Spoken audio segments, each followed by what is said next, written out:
Boa tarde, pessoal de Brumadinho. Meu nome é Crislaine. Essa reunião, esse encontro, né, ele foi pensado, essa gravação de vídeo foi pensada para os professores de língua portuguesa, para a gente poder falar um pouquinho sobre o SAEB, sobre o material do Acerta Brasil que vocês receberam e como esse material ele pode ser utilizado da melhor forma para vocês atingirem os alunos e atingirem os objetivos de Brumadinho aí junto ao SAEB, tá? Eu vou compartilhar a minha tela com vocês, os slides, e ao longo da apresentação eu vou falando um pouco sobre como que funciona o SAEB, quais as maiores dificuldades dos alunos dentro de língua portuguesa, como isso pode ser trabalhado. E no final da nossa apresentação eu deixo meu contato com o número do WhatsApp, o meu e-mail. Caso alguém tenha alguma dúvida, alguma crítica, alguma sugestão, pode enviar. O contato é o meu contato pessoal e para a gente poder fazer uma interação bem bacana, ok? Vou fazer o compartilhamento de tela com vocês. No nosso compartilhamento de tela, eu vou aqui iniciar a apresentação dos slides, tá?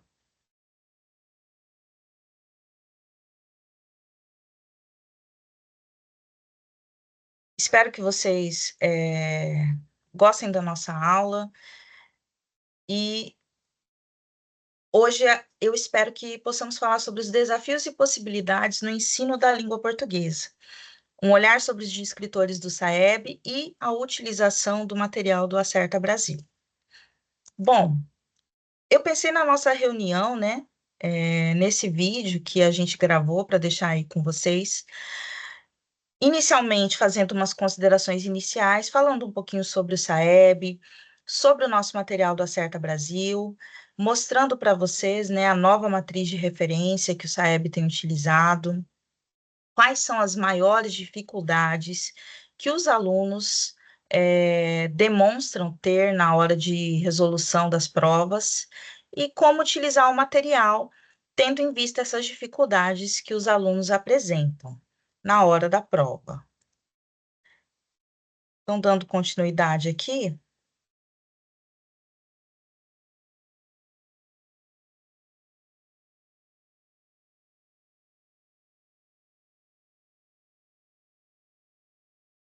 primeiro eu quero fazer uma breve apresentação, né? Eu faço parte da equipe da Saber Educação, sou assessora pedagógica. Hoje estou responsável aqui pela região da Paraíba e do Rio Grande do Norte, então eu atendo as secretarias de educação desses dois estados. Mas nós fazemos um trabalho no Brasil todo, um trabalho de acompanhamento, um trabalho de assessoramento aos professores, às secretarias de educação. Fui convidada pela assessora Damares a estar produzindo esse material para vocês, tá? A minha primeira formação é em letras, sou formada desde 2007, atuando na área como professora de língua portuguesa. Também tenho formação em pedagogia, pós-graduação em gestão escolar e educação especial e inclusiva, e, por fim, o mestrado dentro da área de letras, de estudos linguísticos, aonde eu trabalhei no mestrado com o tema de ensino de língua portuguesa para a geração alfa. Como ensinar a nossa língua materna, né, para os nativos digitais, esses alunos que são tão conectados, que têm uma visão totalmente diferente da nossa. Então, eu acredito que hoje eu posso contribuir com vocês, porque eu também sou professora, estava em sala de aula até 2024 e conheço bem a realidade, né, das escolas públicas do Brasil. É óbvio que essa gravação que eu estou fazendo, ela é uma gravação baseada nas minhas experiências, naquilo que eu já vivenciei, e é por isso que é importante, caso vocês tenham alguma dúvida, alguma discordância, entrem em contato comigo. No final, eu vou passar o meu WhatsApp para vocês, porque eu acho bacana esse diálogo, né, entre nós que somos da área de educação. Bom, para iniciar, eu quero iniciar com uma frase de Comênio, que diz que é necessário desenvolver um método de ensino em que os professores lecionem menos para que os alunos possam aprender mais.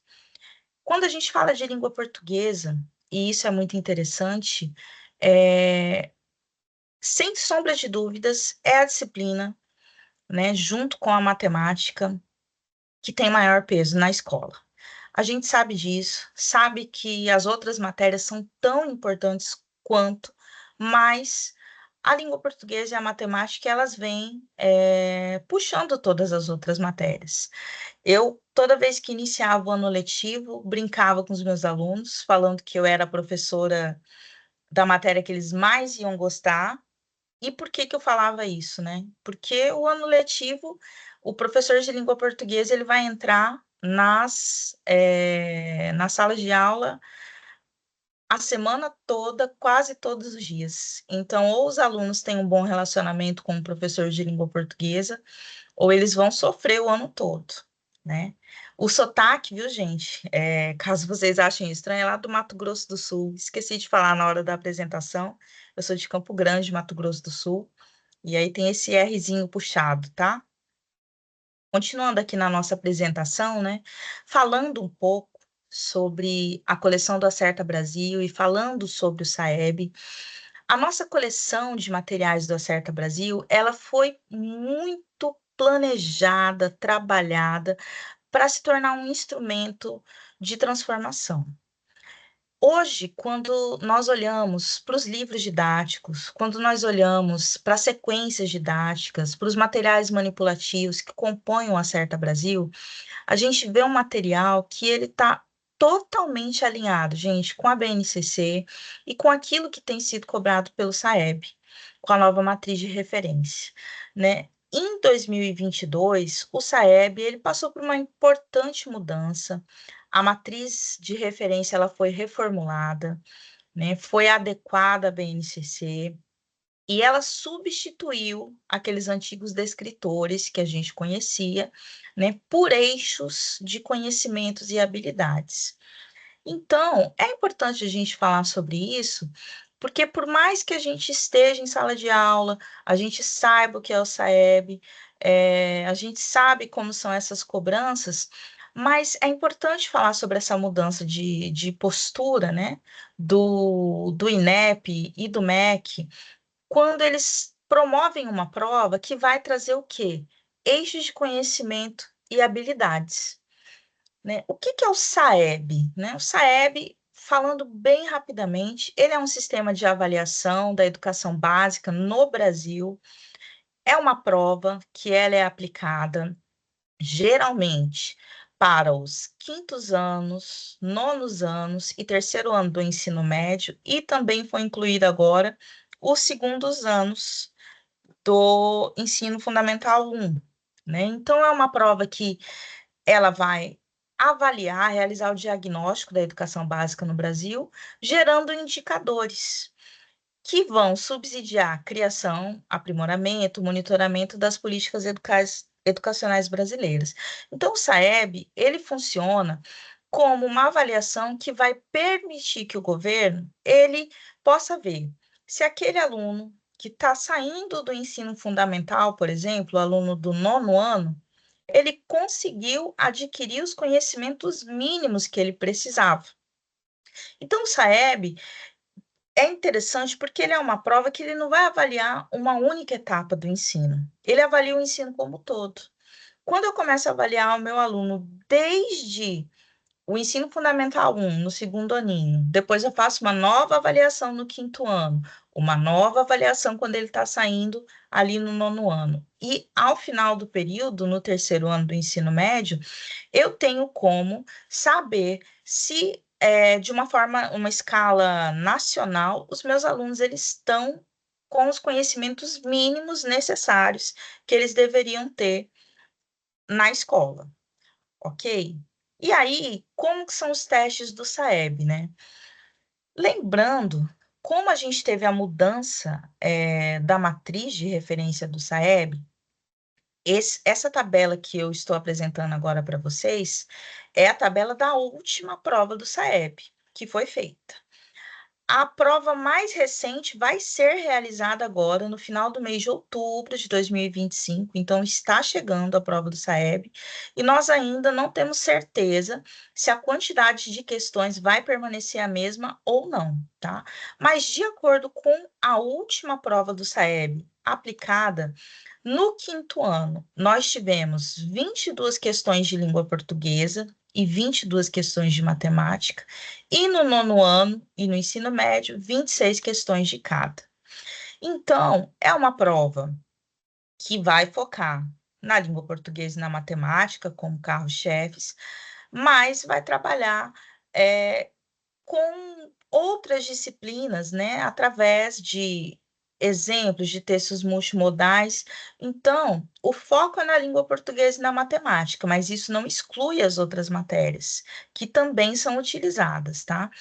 Então, só para a gente reforçar, até então eram 22 questões de português e matemática no quinto ano, e no nono ano, 26 questões de cada, tá? Uma prova relativamente grande, né, para alunos de ensino fundamental que não estão acostumados, mas uma prova que também vai trazer questões de múltipla escolha, né? Nós não temos questões aí dissertativas, são questões de múltipla escolha, onde nós vamos verificar se os nossos alunos eles estão aprendendo os conteúdos mínimos ou não exigidos ali na educação básica. Bom, olhando para a matriz de referência do SAEB, né, com foco agora na língua portuguesa. A nova matriz de referência do SAEB, que foi refeita para estar alinhada com a BNCC, ela foi organizada com eixos de conhecimento. E para o quinto e nono ano, também vai apresentar uma subdivisão em eixos cognitivos.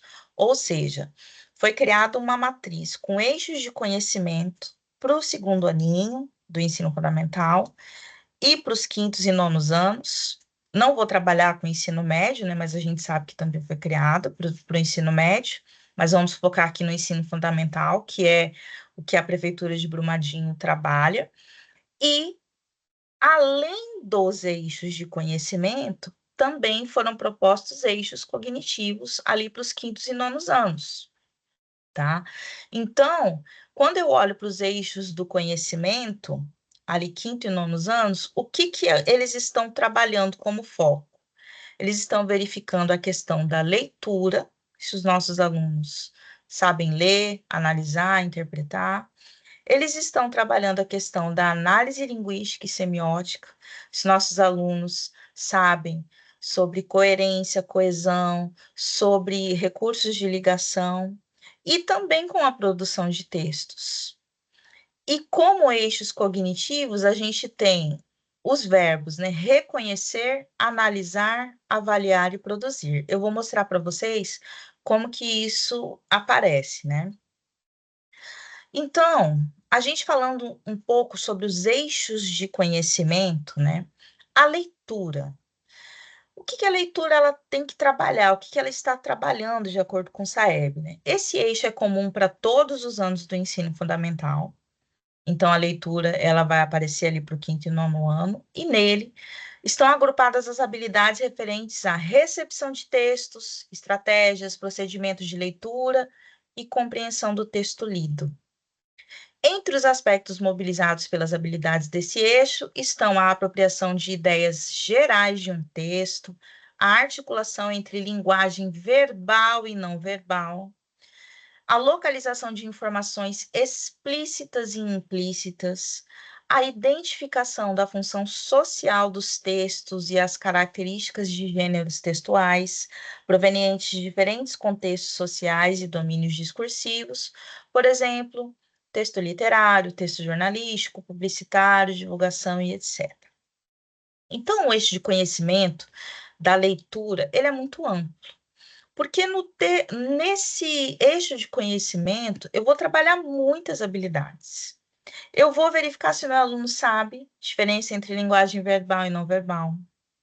Eu vou verificar se o meu aluno ele sabe inferir informações do texto, informações que estão explícitas e principalmente as implícitas, as quais eles têm muita dificuldade.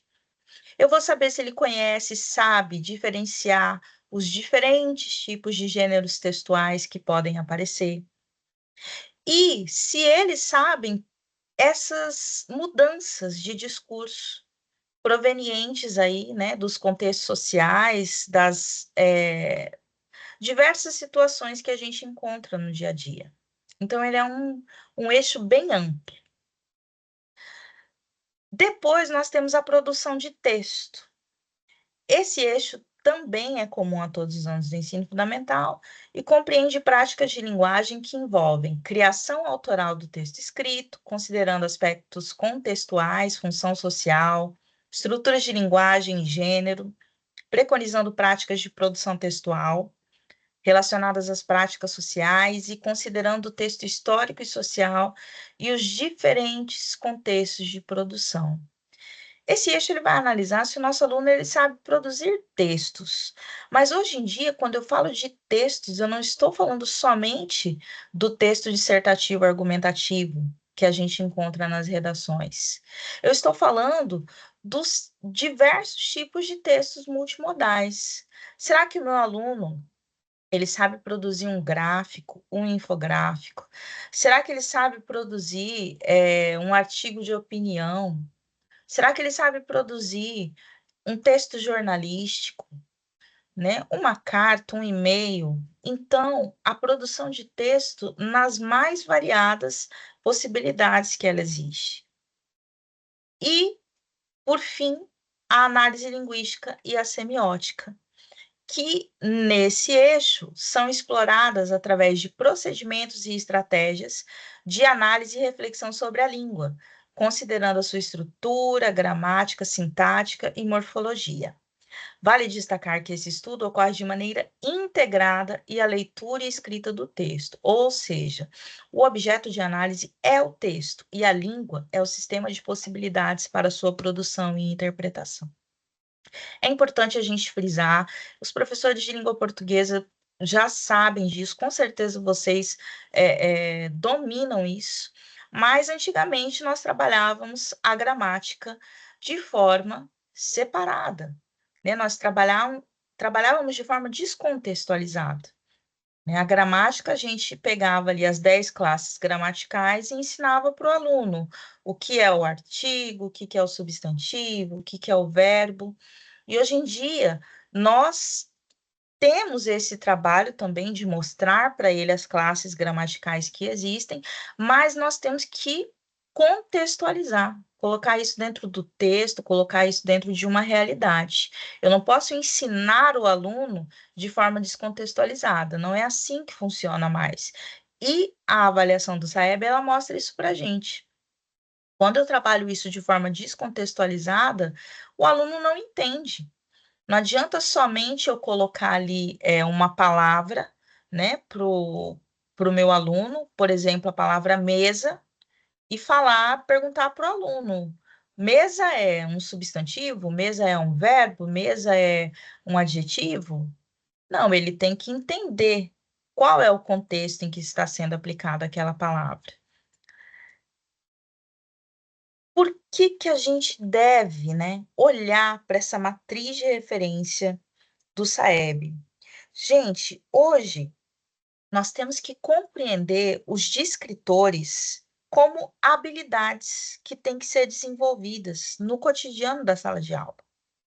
Eles não, os descritores eles não podem ser avaliados somente para a prova, né? O aluno, quando a gente olha para a matriz de referência, a matriz de referência ela mostra isso para nós. Eu estou trabalhando ali a leitura, eu estou trabalhando ali a semântica e eu estou trabalhando a produção de texto de forma integrada.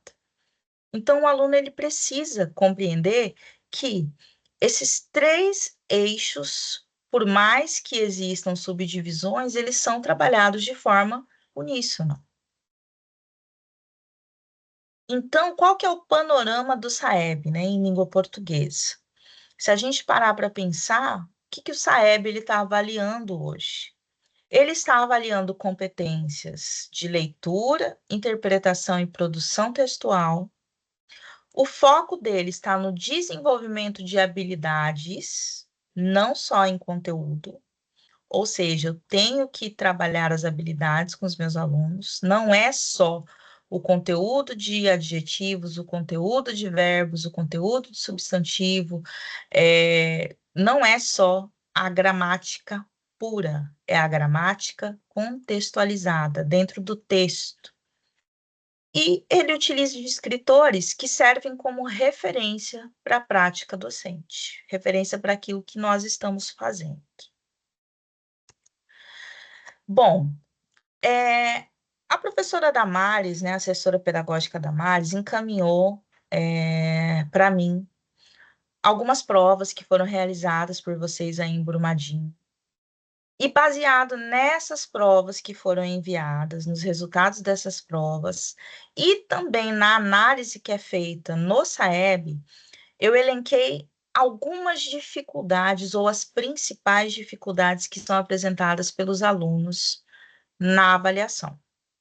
Então, eu vou falar um pouquinho sobre cada uma delas e depois vou apresentar para vocês como é que a gente pode trabalhar essas dificuldades para ajudar os nossos alunos, utilizando o nosso material do Acerta Brasil. Então, começando com a principal dificuldade, que eu acho que é a maior dificuldade de todos, e quando eu estou falando de maior dificuldade, eu estou falando tanto no 5º ano, quanto no 9º, quanto no 3º ano do ensino médio. A maior dificuldade das nossas crianças, dos nossos alunos, é ler e interpretar textos. Eles têm dificuldade de realizar a leitura, e quando eu estou falando de textos, eu não estou falando somente do texto verbal, o texto escrito, eu também estou falando de textos não verbais, imagens, infográficos, charges, memes, eles têm muita dificuldade de identificar informações dentro dos textos. Em segundo lugar, vem a questão da análise linguística e o uso da norma, que seria o quê? Reconhecimento limitado, né, de recursos coesivos. Eles têm dificuldade de reconhecer a importância dos recursos coesivos, dificuldade também, né, de utilizar ali pontuações, conjunções, tempos verbais.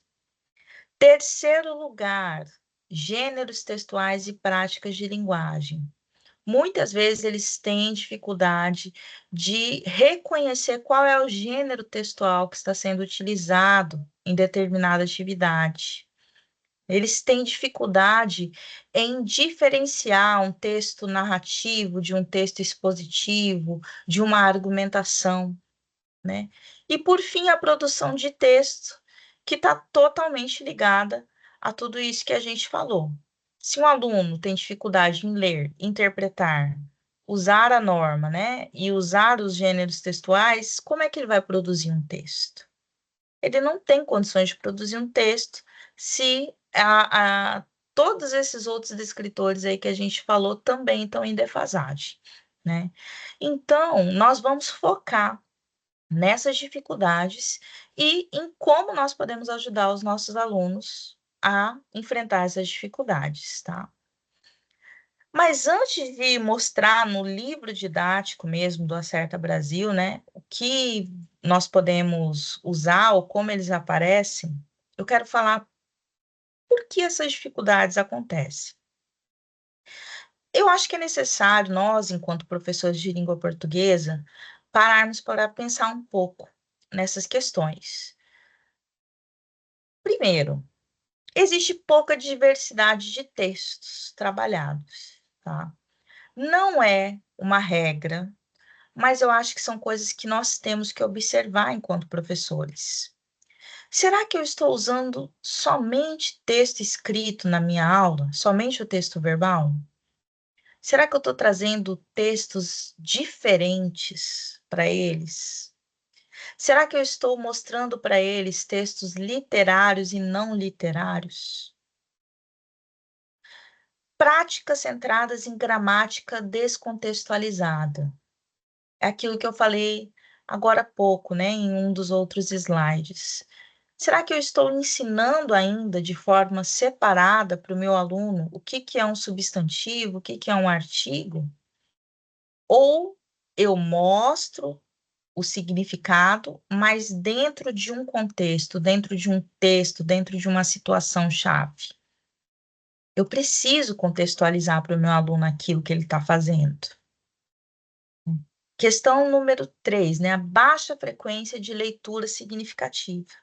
A gente vê, e isso não é culpa dos professores, porque o professor de língua portuguesa ele trabalha muito, gente. Eu sei disso, eu estava em sala de aula até ano passado. Mas os nossos alunos, eles não leem coisas significativas, né? Que são textos de informação, são textos que foram bem escritos, por uma fonte confiável. Eles não têm esse costume de fazer leitura significativa. E quanto menos eles leem, menor é o repertório cultural deles, menor é o repertório de palavras. Eles conhecem, é um vocabulário muito limitado, acaba ficando limitado porque eles não têm um conhecimento de mundo amplo, né? A produção textual, às vezes, ela é pouco valorizada, porque o que que acontece? O professor tem uma demanda tão grande que é difícil para o professor pedir para o aluno fazer uma redação, corrigir essa redação, dar a devolutiva para o aluno e pedir que ele reescreva esse texto e fazer uma reanálise desse texto. É muito difícil, gente. Eu conheço a realidade, eu sei como é, mas só que são ações necessárias. Não adianta só eu pedir uma redação para o meu aluno e corrigir essa redação e devolver para ele, mas não fazê-lo reescrever esse texto ou repensar esse texto. Porque é através da reescrita que a gente melhora, é através da reescrita que a gente aprende. Então, nós temos que encontrar estratégias para que essa reescrita seja realmente feita e analisada, para melhorar o repertório dos nossos alunos, né? E, por fim, pouca exploração de gêneros digitais e multimodais. Existem muitos gêneros à disposição. Fotodenúncia, infográfico, podcast, blogs, infoblogs, mas acaba que a gente usa o livro didático, né? O livro didático é o que está à nossa disposição, é o que nós temos. É difícil, eu sei que muitas escolas não têm a sala de informática, ou é difícil você utilizar a sala de informática, mas nós precisamos revisar as nossas práticas para que a nossa aula se torne mais interessante e para que os nossos alunos sejam atingidos da forma correta. E aí, a partir desse momento, eu quero trazer algumas estratégias pedagógicas que a gente pode utilizar para vencer essas dificuldades, para vencer essas barreiras, né? Eu separei por partes, então a gente vai falar de leitura e interpretação, a gente vai falar da produção de texto, nós vamos falar da questão das inferências, tudo de forma separada, e mostrando para vocês nos livros, no material do Acerta Brasil, como isso aparece, para que a gente consiga melhorar o nosso desempenho.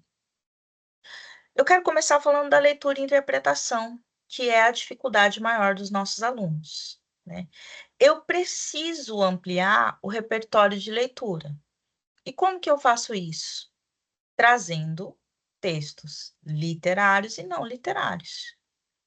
Então, o professor ele vai trabalhar a leitura em camadas. O aluno vai fazer a leitura do texto. Ele vai identificar se aquele texto tem uma fonte, qual é a fonte.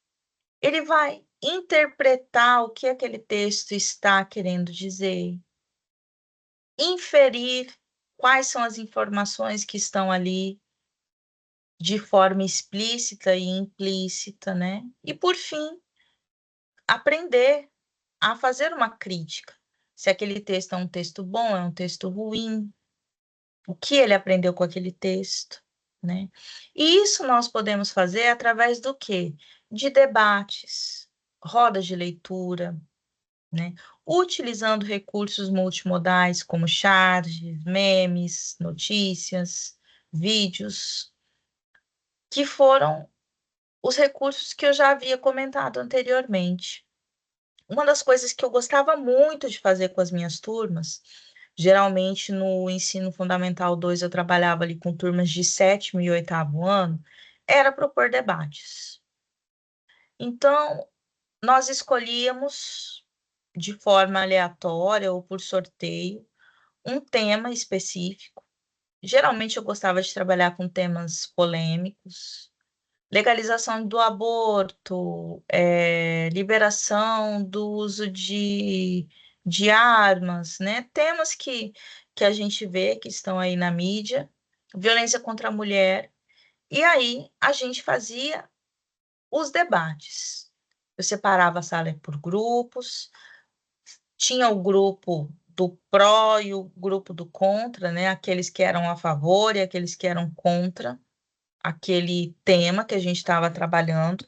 Eles tinham que apresentar argumentos que eles já tinham pesquisado anteriormente, e no final, um grupo que já estava separado ia lá e escolhiam os vencedores, que era o grupo dos jurados que a gente falava. Então, nós dividimos em vários grupos para poder fazer várias vezes essa dinâmica. E era uma coisa que dava muito certo. Eles gostavam muito de participar desses debates. Porque no momento do debate, olha que interessante. O aluno, para ele debater, ele tem que ter argumento. Mas para ele ter que ter argumento, ele tem que ler sobre o assunto. Ele tem que entender sobre o assunto que ele está falando. E ele tem que argumentar sobre aquilo.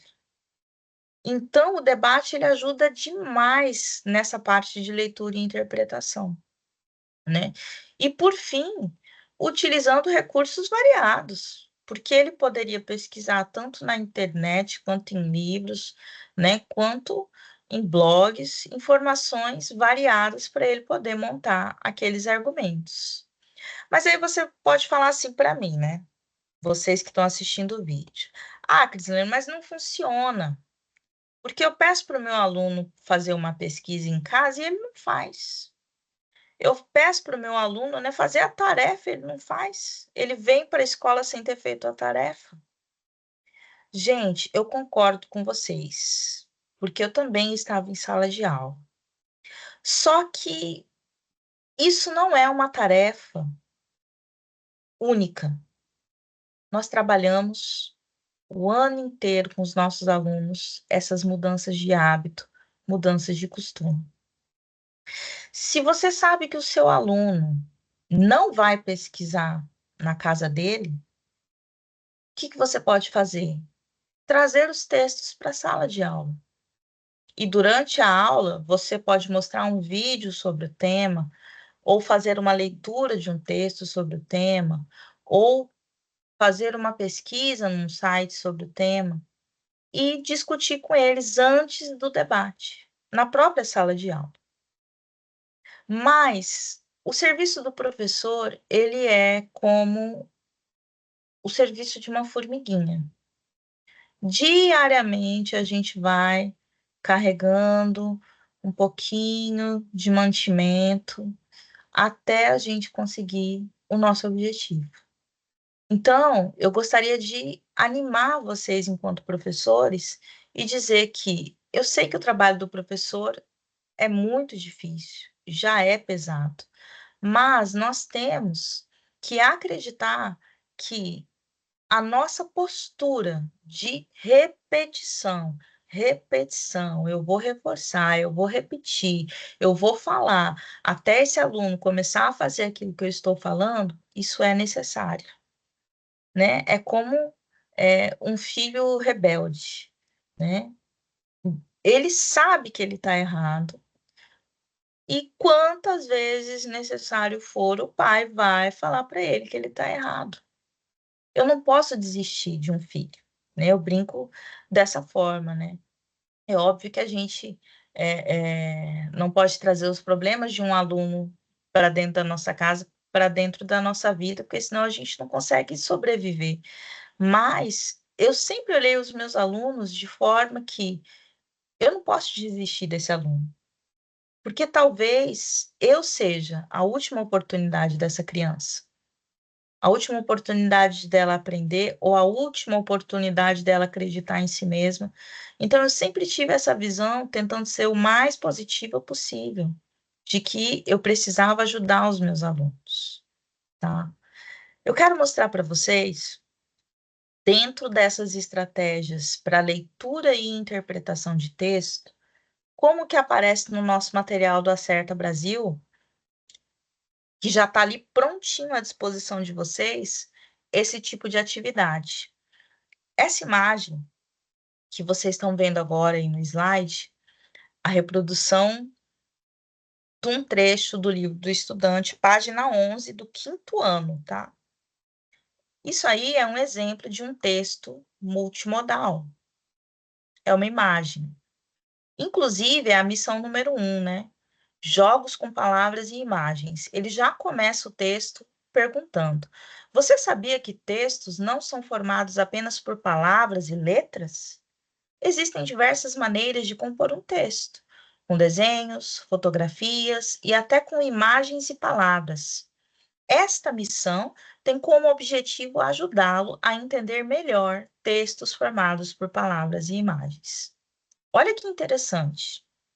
O próprio material do Acerta Brasil já começa trabalhando uma estratégia pedagógica de leitura e interpretação, mostrando o que são textos multimodais para os nossos alunos. Então, ele é um material que está muito completo e muito alinhado com aquilo que o SAEB e a BNCC está cobrando.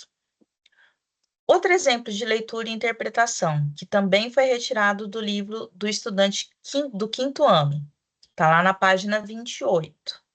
Eu tenho outro texto multimodal, uma história em quadrinhos, onde eu vou trabalhar ali com linguagem verbal e não verbal.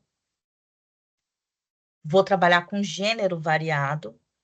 E aí, eu também estou, além de ampliar o meu repertório, porque eu posso conhecer palavras novas, figuras novas, um texto novo, eu também, quando estou trabalhando com quadrinhos, eu estou trabalhando o quê? Inferência e interpretação de texto. Porque geralmente, quando a gente está trabalhando com quadrinho, a gente está trabalhando o que o personagem quis dizer, qual é a, a fala do personagem, o que a fala está indicando. Isso é exemplo de inferência e interpretação, gente. E tudo isso está sendo trabalhado no nosso material do Acerta Brasil. Então, eu achei importante trazer para vocês olharem, né, como que isso aparece. Agora, eu tirei um exemplo do livro do 9º ano, página 10. Temos uma charge, ou seja, eu estou ampliando o meu repertório, porque eu estou apresentando um novo tipo de texto multimodal. Eu estou inferindo, interpretando, porque a charge ela trabalha com inferência e interpretação, e estou trabalhando ali com ampliação de repertório, porque eu estou conhecendo novas palavras, novos termos. Então, aí eu tenho o exemplo, né? Leia Charles de Junião, cartunista e ilustrador, que foi publicado em uma rede social, no perfil da organização Escolas Transformadoras. Eu tenho uma atividade que vai estar usando de uma outra linguagem para que o meu aluno aprenda a ler e interpretar. Olha que material completo que nós temos. Agora eu quero falar um pouquinho com vocês sobre as perguntas inferenciais, que são perguntas que os alunos, com o nosso auxílio de professor, eles têm que fazer quando eles estão lendo um texto. Essas perguntas, elas vão ajudar os alunos a interpretar, a conseguir compreender, muitas vezes, o que está escrito de forma explícita no texto e o que está implícito, aquilo que está na entrelinha. Então, os nossos alunos, eles têm que aprender a fazer perguntas para o texto. O que o autor quis sugerir com essa expressão? E isso são coisas que nós, como professores, quando a gente está trabalhando com texto, a gente pode perguntar para eles.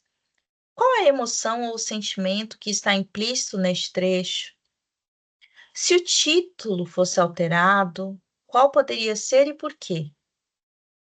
O que podemos deduzir sobre a personagem a partir das suas falas? Olha aí, a dedução, indução, inferência. Que opinião o autor defende, mesmo sem dizer diretamente? Se essa notícia fosse publicada em rede social, como o público reagiria? São exemplos, né, de perguntas que nós podemos fazer para os nossos alunos durante as leituras, para que eles também se acostumem e quando forem fazer as questões, eles também tenham isso em mente. No material do Acerta Brasil, como que isso aparece? Trouxe um exemplo, tanto do livro do 5º ano quanto do 9º ano. Ali no 5º ano, na página 36, tem um quadrinho que está trabalhando o tema do vazamento de óleo. Tenho 2 peixinhos conversando e um fala para o outro: "Acho melhor não ir para o Nordeste. O mar lá não está para peixe. Aliás, não está para peixe, para tartaruga, golfinho, baleia". E aí, a pergunta, né, que vem no material é: explique o sentido da expressão "o mar não está para peixe". Olha aí a inferência que aparece no nosso material. O que o autor quis dizer quando ele usou a expressão "o mar não está para peixe"? São questões como essa que vem na prova do SAEB. A diferença é que aqui é uma pergunta aberta, dissertativa. E nas provas do SAEB, as perguntas, elas são de múltipla escolha. Mas a partir do momento que eu ensino o meu aluno a entender o que é uma inferência, o que é uma dedução, ele automaticamente consegue achar as respostas de múltipla escolha. Outro exemplo de perguntas inferenciais, agora do livro do 9º ano, página 13. Mais uma vez, um texto multimodal, um quadrinho, uma charge, e ali eu tenho 2 homens conversando. Um fala para o outro: "Ganhei um livro. E você, sabe como funciona esse negócio?" Que ele estava mexendo no celular. "Meu pai disse que é só abrir a primeira página, conectar no cérebro e navegar pela imaginação." Aí, as perguntas, né, que vem lá no livro. A ironia da charge está presente em qual fala? Como você a identificou? A questão número 2, né? Observando o título da charge, qual é a crítica pretendida pelo chargista? Eu estou mostrando para vocês como as perguntas inferenciais aparecem no nosso material e dando ideias de como vocês trabalharem esses temas, focados no SAEB. Agora, entrando na parte de análise linguística, né? Análise linguística, que é onde a gente trabalha ali com a questão dos conectores, coesão e coerência, tempos verbais, né? Então, a primeira estratégia que a gente tem que utilizar com os nossos alunos, uma das dicas é mostrar o efeito de sentido da pontuação e conectores em textos reais. Até o nosso aluno chegar lá no ensino médio, quando realmente ele tem uma preparação para o Enem, pensando nas redações, texto dissertativo argumentativo, leva muito tempo. Mas não é só no ensino médio que o meu aluno vai utilizar um conector. O meu aluno ele tem que aprender a ligar os parágrafos. Ele tem que aprender quais são os conectivos que são utilizados para dar coerência para um texto. Quais são esses recursos coesivos? Eu tive a oportunidade de corrigir redação do Enem por alguns anos, trabalhei como corretora, e uma das maiores dificuldades que a gente percebia era essa questão da coesão. Os alunos, eles entendiam muitas vezes o que estava sendo pedido, qual era a temática, eles conseguiam fazer uma introdução, conseguiam ter uma ideia ali de conclusão para aquele problema, uma solução, mas eles tinham dificuldade em conectar essas ideias. Então, nós precisamos ajudar os nossos alunos a conectar. E isso vem através de atividades de reescrita, mostrando variação de palavras de ligação, conjunções mesmo, né? Contudo, com isso, entretanto, portanto, afinal, aliás, nós vamos usar vários tipos de palavras de ligação. E é por isso que eu bato na tecla de que a reescrita, ela é importante. O aluno só consegue visualizar o erro se ele ver o texto, rever o texto, escrever o texto e reescrever o texto. Não adianta somente a gente devolver a redação para o aluno corrigida e não pedir que ele refaça, porque ele não vai ter uma assimilação do erro dele. E, por fim, outra estratégia é comparar versões de textos com diferentes tempos verbais. Mostrar para eles, né, a questão de verbos que estão sendo usados no pretérito, de verbos que estão sendo usados no presente, o que estão dando a ideia de futuros, quais os tipos de textos aceitam esses tempos verbais, como que isso tem que ser trabalhado. Então, tudo isso nós podemos trabalhar como estratégia dentro da análise linguística. E no nosso material do Acerta Brasil, trazendo um exemplo para vocês do 5º ano, livro do estudante, página 47, ó. Uso de conectores, estou trabalhando ali com conjunções, ó. Tem uma reportagem, né, que está numa folha anterior, não tirei print de tudo, só para a gente entender a ideia. E a pergunta é: em outro trecho da reportagem original, o estudante Richard Timoner, do Colégio Santa Cruz, diz: eu aprendi sobre aquecimento global na escola, mas não tinha ideia dessas consequências tão próximas. A palavra em destaque indica, a palavra mas, indica o quê? Uma ideia de conclusão, uma ideia de explicação, adição, oposição. Percebam que eu estou trabalhando com a conjunção, mas dentro de um contexto. Eu não trouxe a conjunção mas isolada e perguntei o que o mas, como a conjunção mas é classificada na gramática. É isso que é trabalhar com contextualização. É você trazer a gramática dentro do texto. Isso que nós temos que utilizar. Tá? No livro do 9º ano, eu trouxe um exemplo do que é trabalhado os tempos verbais, lá na página 37 do 9º ano. Eu estou trabalhando um pouquinho ali com ideias de tempo, né? Indicativo, imperativo, subjuntivo. E aí, uma das minhas atividades, questão número 1, diz assim: indique o modo verbal destacado nas seguintes expressões das campanhas contra o bullying. Aí eu tenho os verbos. Na letra A, o verbo respeite. B, acontece. C, parasse. E é para a gente falar, né, qual é o modo verbal que ele se encontra. Tudo isso, perceba que dentro de um contexto, dentro de uma frase, dentro de um texto. Então, nós trabalhamos a gramática, só que a gramática contextualizada, dentro de uma situação, para que o aluno realmente consiga fazer a análise. E aí, indo para a parte de produção textual, que é a dificuldade aí né? A quarta dificuldade que nós tínhamos apresentado lá no início.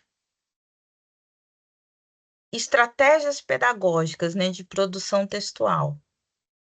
É a escrita processual, é ensinar para o meu aluno que escrever é um processo, que não é somente sentar. Eu brincava muito com os meus alunos, não é você sentar e vai baixar um santo, Espírito Santo em você e você vai sair escrevendo bem. Não. Escrever é um processo. Um processo exige trabalho, um processo exige tempo, um processo exige dedicação, né? Então, você vai planejar aquilo que você vai escrever. Você, por muitas vezes, pode utilizar textos ali para incrementar o seu vocabulário. Depois você vai fazer a revisão. E, por fim, você vai reescrever o seu texto, tirando as partes necessárias ou melhorando aquilo que pode ser melhorado. É um trabalho processual. E como que nós, né, como professores, a gente pode fazer isso? De repente, isso era uma coisa que eu gostava muito de fazer com os meus alunos também. Eu pedi uma redação, e aí nós trocávamos entre eles para eles fazerem aquela primeira correção, encontrar os erros, né, dos colegas. Depois que eles faziam a primeira correção, aí eu entrava fazendo a correção da professora. E aí esse texto voltava para a mão do autor, e o autor tinha que reescrever de acordo com aquilo que os colegas tinham indicado e de acordo com aquilo que o professor também tinha indicado. E por fim, para terminar esse processo, a gente sempre escolhia alguns textos, eu projetava esses textos, a imagem dos textos, para que os alunos tivessem acesso, e a gente corrigia junto, no próprio quadro, né, aquilo que poderia ser melhorado nos textos. Óbvio que não dá para fazer no universo de 30 alunos, você não vai conseguir fazer isso com os 30 textos, mas pelo menos uns 3 ou 4 textos você consegue trabalhar com toda a sala, para que eles percebam. Revisão em pares, né? Que foi o que eu acabei de comentar. Trocar textos entre os próprios colegas. Eles mesmos fazem as correções. Óbvio que de acordo com o conhecimento deles, né? Uma correção de um aluno de quinto ano é diferente de uma correção de um aluno do nono. Mas desde que eles percebam um ou outro problema que o texto do colega apresenta, eles já estão em vantagem, eles já estão aprendendo, né? Outra estratégia, produção de gêneros digitais, né? Postagens, podcasts, resenhas críticas. A gente sabe que o celular está proibido dentro de sala de aula, mas as salas de informática existem e quando bem utilizadas, elas acrescentam muito na didática, né? Então, por que não produzir, fazer um post ou fazer um artigo, uma resenha crítica, né? Utilizando os materiais que a gente tem à nossa disposição, né? E a última estratégia e sugestão de estratégias pedagógicas, oficinas de escrita criativa e argumentativa. Escrever diferentes tipos de texto, também aprendendo a argumentar, e aí eu volto na questão do debate, o debate é muito legal para a argumentação. Então, tudo isso a gente pode trabalhar em sala de aula. E no nosso material do Acerta Brasil, eu trouxe um trecho do livro do quinto ano e do livro do nono ano, que trabalha a produção textual. Então, por exemplo, lá na página 58, livro do estudante, o aluno vai escrever um artigo de opinião, de acordo com o tema do seu interesse, mas se o professor também quiser delimitar, o professor também pode delimitar um tema, para que todos escrevam o mesmo tema. Então, para vocês verem como que isso aparece dentro do nosso material, né? Nós temos o trabalho de fazer a produção textual. No nono ano, o material do nono ano, lá na página 40, né? É um trabalho em grupo para compor um anúncio ou um infográfico. Tem vários outros exemplos de produção textual dentro do nosso material, tá? Eu só quis trazer para vocês que o nosso material ele pode trabalhar com textos verbais, como artigo de opinião, e textos não verbais, que é a proposta dessa do nono ano, ó.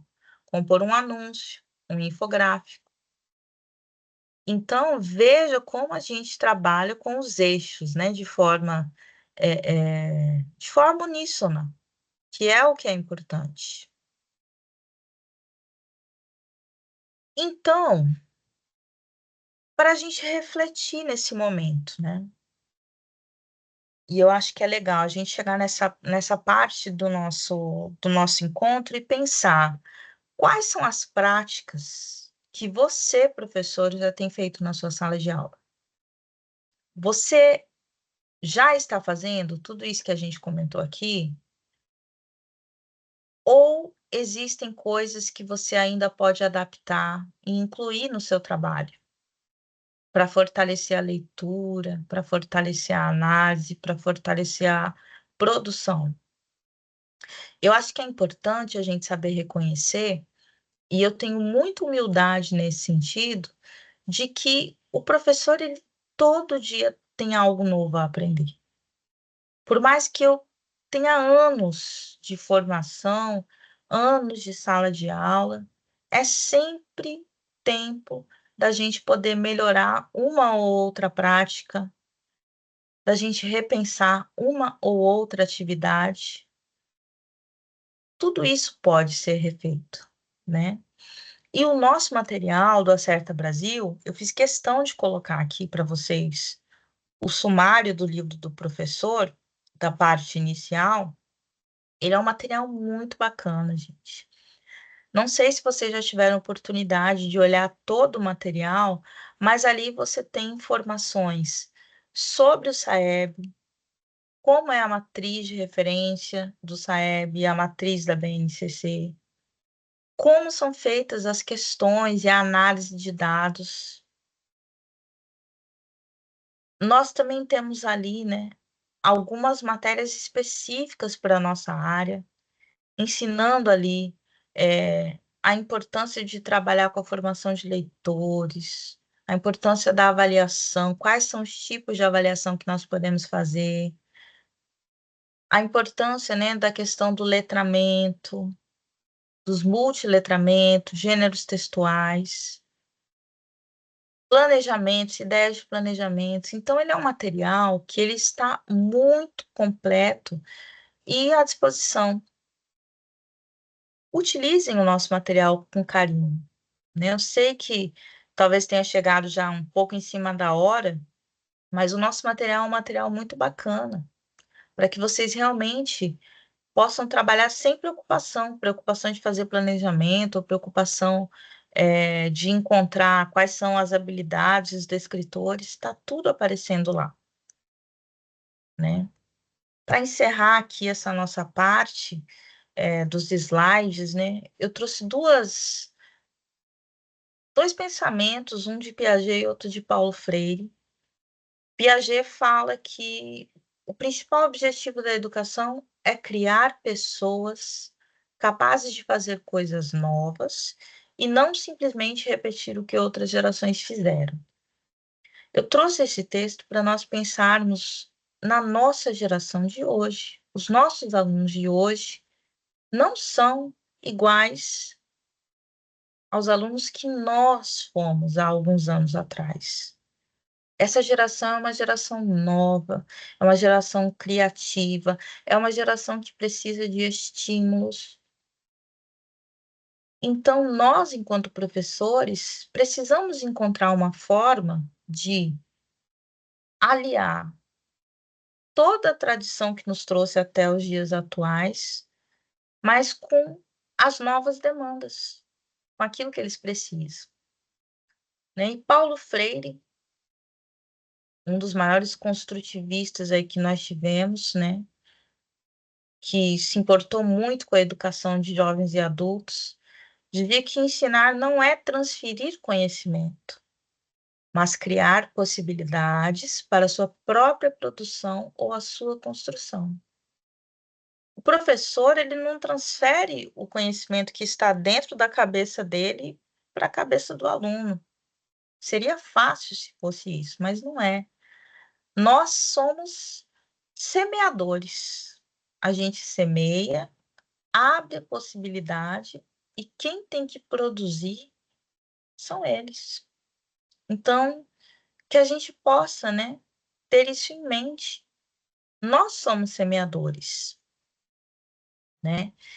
Eh, Parando agora de compartilhar a tela e para conversar um pouquinho mais com vocês, eh, então no nosso encontro de hoje, a gente fala um pouco sobre as dificuldades que os alunos têm com essa questão de interpretar, inferir, produzir textos e, eh, quais as estratégias que nós, como professores, podemos pensar para ajudar os nossos alunos. É chegado um momento que a gente também precisa refletir as nossas práticas, né. Eu quando estava pesquisando para escrever a tese do mestrado, e é um tema novo, né, falar sobre o uso de inteligência artificial no ensino de língua portuguesa é um tema novo.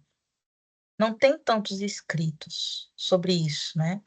Tem muita gente produzindo, mas, assim, textos teóricos, né, que de pessoas que têm um renome, não tem muita coisa.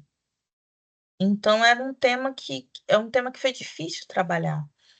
Mas quando eu comecei a estudar mais sobre ChatGPT, DeepSeek, todas essas ferramentas que estão à disposição do professor hoje e que podem nos ajudar na nossa prática, gente, é fundamental que nós possamos aliar todo o conhecimento que a gente tem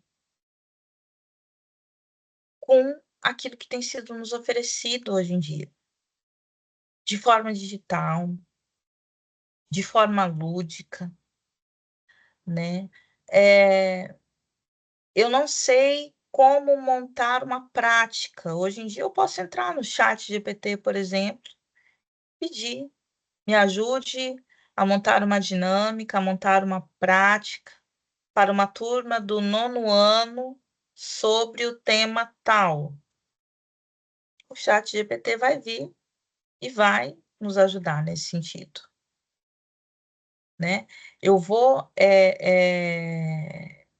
eu acho que nós temos que pensar nesses mecanismos como possibilidades, dentro daquilo que a gente já está trabalhando, tá. Então, vou compartilhar até a minha tela de novo com vocês, aproveitando esse gancho e mostrar para vocês, né. Estou compartilhando a tela. Como seria a utilização, por exemplo, do ChatGPT ao nosso favor, né. Então estou entrando aqui na internet para que vocês possam visualizar.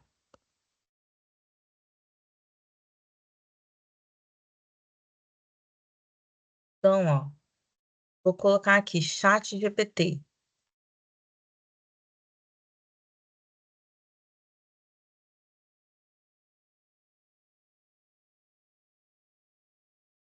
Estou abrindo o site do ChatGPT,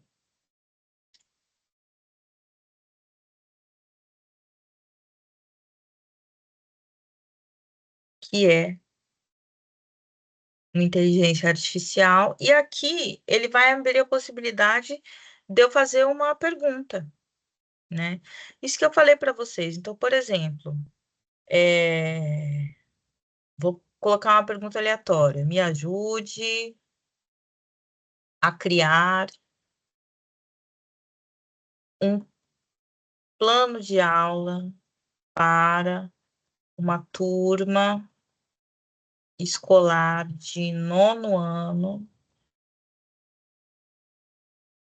para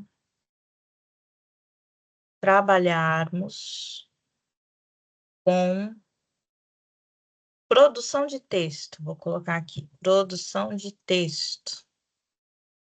E vou acrescentar mais, pensando na matriz curricular do SAEB. Então, veja bem, o ChatGPT, ele é muito bom quando a gente sabe utilizar o prompt de comando. O que que é o prompt de comando? É aquilo que você está escrevendo aqui. É o comando. Isso aqui é uma máquina. Então, quanto mais específico nós somos, mais específico a pesquisa vai retornar para nós. Então, vou mandar a pesquisa aqui para ele, ó. Eu estou mostrando isso para que vocês vejam um recurso que está à nossa disposição, né? Que pode nos ajudar, né? A trabalhar, ó. Aí ele já respondeu, ó. Claro, posso te ajudar a criar um plano de aula voltado para a produção de texto, alinhado com as diretrizes da matriz curricular do SAEB para o nono ano. O SAEB, Sistema de Avaliação da Educação Básica, avalia competências específicas de leitura e escrita, e é importante que as atividades estejam alinhadas com esses objetivos. Ele me fez um plano de aula para 2 aulas com o nono ano. Objetivo geral: desenvolver competências de produção textual no gênero narrativo ou dissertativo argumentativo, ou seja, estou trabalhando com 2 tipos de texto aqui, 2 possibilidades, com ênfase na organização das ideias de coesão e coerência. Olha aí, a coesão e coerência, respeitando normas da língua portuguesa. Objetivos específicos, né? Produzir um texto narrativo ou dissertativo argumentativo com desenvolvimento adequado das ideias e respeito à estrutura do gênero textual. Identificar e aplicar recursos de coesão e coerência. Trabalhar etapas de planejamento, rascunho, revisão e reescrita. Refletir sobre a estrutura e propósito do gênero exclusivo. Conteúdos. Produção de texto narrativo. Então, se eu fosse trabalhar o texto narrativo, eu traria para os alunos a estrutura básica, como que é feito, introdução, desenvolvimento, conclusão, quais são os elementos da narrativa, coesão e coerência narrativas.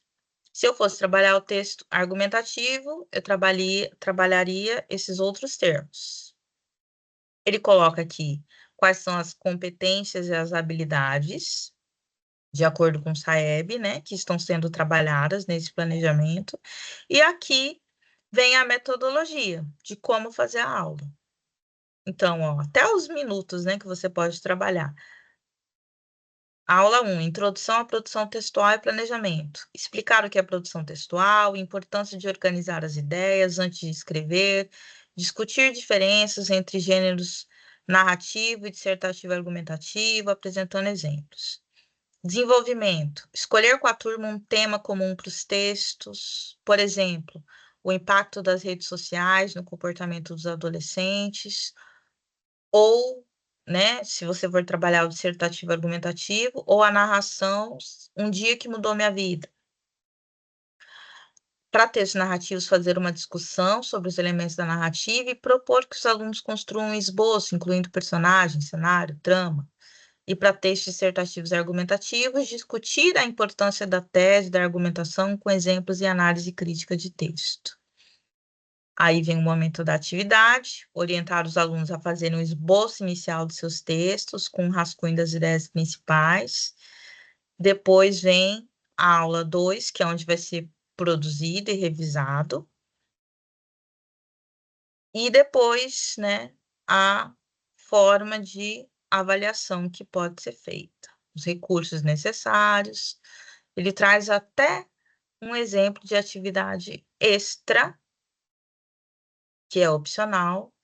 Para aprofundar o conteúdo, os alunos podem ser incentivados a continuar a revisão de seus textos em casa, trazer sugestões de melhoria para a próxima aula. Outra sugestão seria utilizar uma ferramenta online, olha aqui eu trabalhando com recursos, né? De revisão de textos, como o Flipgrid ou o Google Docs, para que os alunos possam interagir e revisar os textos uns dos outros de forma digital, que é uma opção também. Esse plano está alinhado ao SAEB, que cobra a produção de textos com clareza, argumentação estruturada, domínio da língua. O que acha desse formato? Podemos ajustar algum ponto? Ou seja, vou parar de compartilhar aqui e voltar a conversar com vocês. Mostrei um exemplo aqui prático, real e rápido de como você vai usar o chat GPT, você, professor, ao seu favor. Nós temos um material que é muito completo. O material da Certa Brasil, ele já tem tudo aquilo que você precisa trabalhar com foco no SAEB, para que o seu aluno ele tenha um bom desenvolvimento. Mas, se além do nosso material, você precisar de uma atividade extracurricular, tá aí o exemplo de como você pode trabalhar na sua sala de aula. Um dos recursos que você, professor, pode utilizar, além daqueles recursos que nós já estamos oferecendo também. Então, eu fiz questão de mostrar isso para vocês, porque para muitos professores pode parecer comum o uso do chat GPT, mas ainda temos muitos professores que não utilizam por vergonha, acham que não sabem utilizar, que não utilizam por preconceito, que acham que é uma ferramenta que não é boa. Mas eu posso afirmar para vocês, é uma ferramenta que pode ajudar você, professor, a fazer um plano de aula, nem que seja um esqueleto. E a partir disso, você vai melhorando. A partir do que o Chat GPT ou o DeepSeek, que é outra plataforma também de inteligência artificial que pode ser utilizada, são exemplos do que nós podemos utilizar e que vão nos ajudar, gente. Eu falo isso com conhecimento de causa, porque eu estava em sala de aula e essas ferramentas, elas ajudam muito o professor a se desenvolver, tá? Então, assim, não vou entrar em tantos detalhes, mas quem tiver mais interesse, né, quiser saber um pouco mais sobre essas ferramentas, tem várias outras ferramentas, outros sites, outros aplicativos que podem ser utilizados nesse sentido e que eu posso indicar. Então, entre em contato comigo e eu mando para vocês, né, esse material. Agora, como a gente ainda tem um tempinho, eu gostaria de compartilhar aqui rapidamente, né, para não ficar uma coisa muito enfadonha, um material sobre metodologias ativas que também podem ser utilizadas na nossa sala de aula, tá? Então, eu vou compartilhar novamente a tela com vocês. Deixa eu entrar aqui para compartilhar, só um momento, por favor.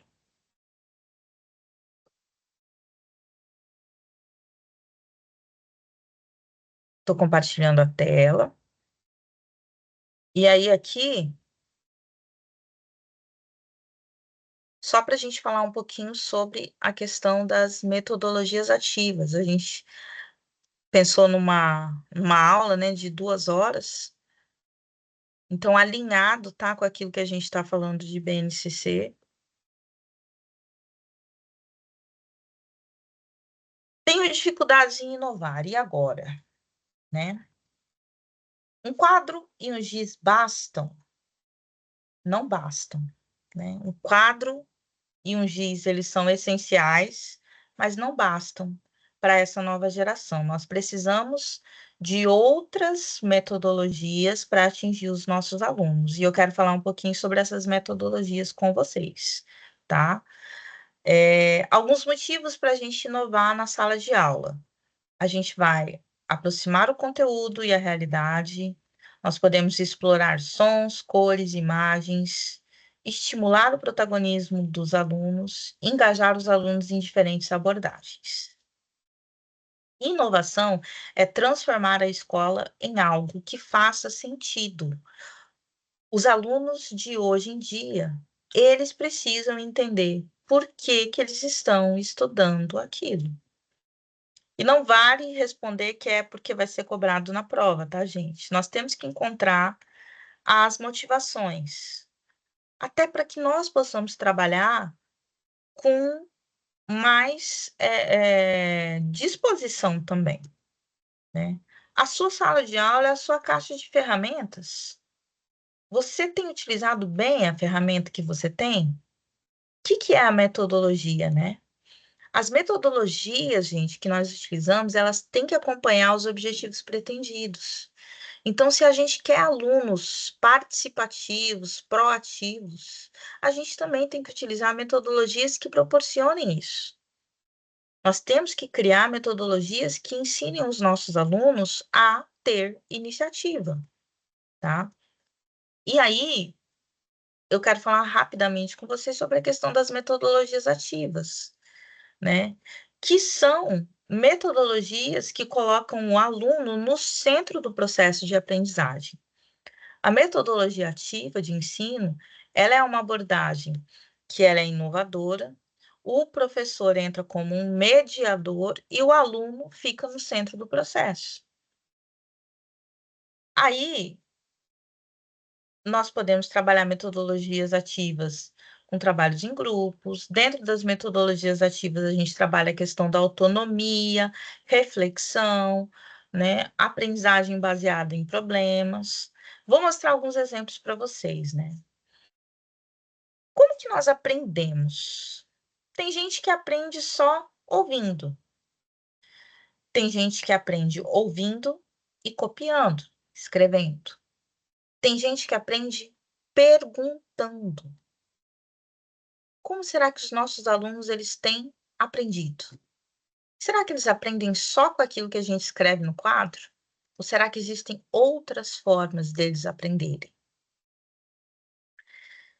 Então, um exemplo de metodologia ativa que nós podemos utilizar: sala de aula invertida.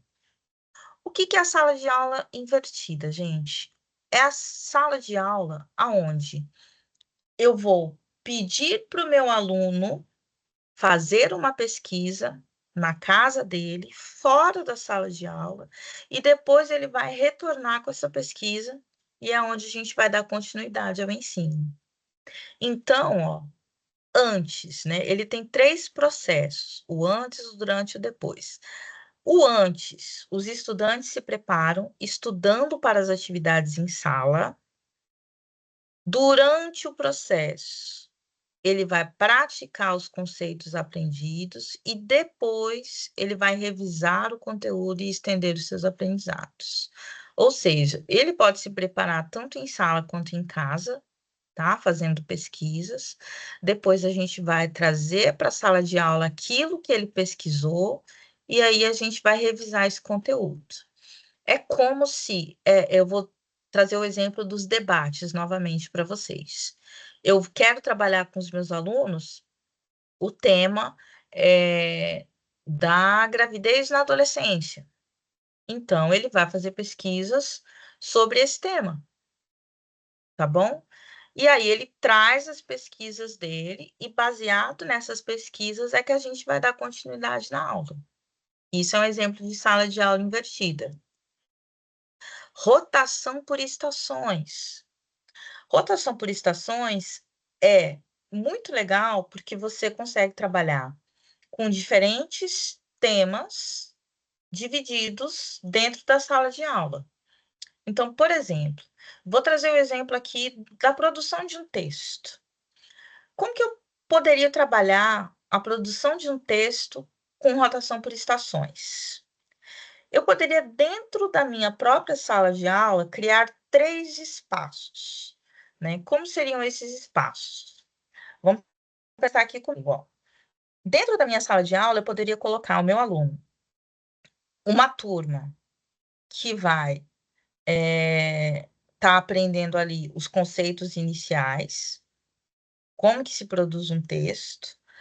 Na outra estação, eu poderia ter uma estação sobre com entrevistas, recortes de jornal, com impressões de textos, com temas variados, que seria a estação ali que eles iam adquirir conhecimento, né, informações, conhecimentos, textos motivadores, e de repente fazer uma terceira estação com ideias de conclusões, situações problema, de como resolver problemas. Vocês entendem? Eu faria 3 estações e os meus alunos passam pelas 3 estações. E no final, a gente finaliza escrevendo um texto dissertativo argumentativo. Seria uma forma de trabalhar com eles, andando em sala de aula, tá? Tentando dinamizar um pouco mais a nossa aula e trabalhando com a produção de texto, que é uma das dificuldades que a gente viu que os nossos alunos mais apresentam quando a gente está falando de SAEP, tá? Isso é um exemplo de rotação por estação. O material do Acerta Brasil tem os kits manipulativos de português e de matemática, tá? Os kits manipulativos, eles são muito legais para usar como material de rotação também, tá?